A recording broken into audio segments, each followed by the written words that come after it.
We're Jenna and Jeremy. In August 2020, we bought an RV. In September 2020, we sold everything and hit the road full time. Follow our adventures as we explore more of our incredible planet Earth. Don't forget to press that subscribe button and turn on post notifications for weekly travel videos. You can find us on Instagram at Quench Your Adventure. Now on to the good stuff. Welcome to Goblin Valley State Park. These mysterious sandstone landscapes are located in southern Utah. If you're looking for unique rock formations and otherworldly scenery, definitely add Goblin Valley to your bucket list.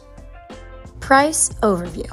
$20 private vehicle, valid for 2 days, $35 campsites, no electrical hookups, and $100 yurts, only 2 of them. Since we're in the RV, a campsite would have been fine, but the yurt was luckily available and we thought it'd be more fun. If you have the option, yurt number 1 has the better location. It's perfectly tucked between the sandstone cliffs and offers a bit more seclusion.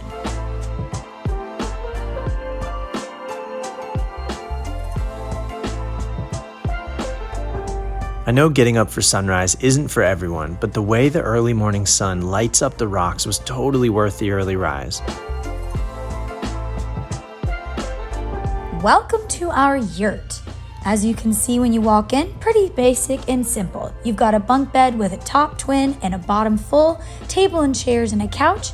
You can walk over to the window and see the really pretty views and enjoy waking up early and seeing the sunrise.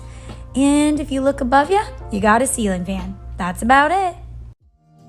The most popular part of the park is the Valley of the Goblins. It's 3 square miles of free roaming area, basically a giant playground. It's strange not having a designated trail, but having the freedom to roam wherever you want is a lot of fun here. With no trail and no markings of any kind in this area, just be careful and make sure you know how to get back.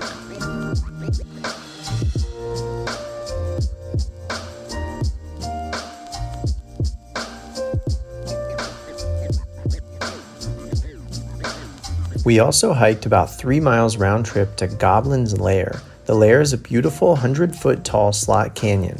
You can scramble up and then down into it. And if by chance you want to rappel into the Lair, you can buy a $2 permit to do so. I tried, but I couldn't figure out how to get to the top. Also, there are guided canyoneering tours here. I wouldn't call Goblin Valley a mountain bike destination, but if you have your bike, there are quite a few trails. They're a bit sandy, but still a fun way to get some exercise and see more cool landscapes.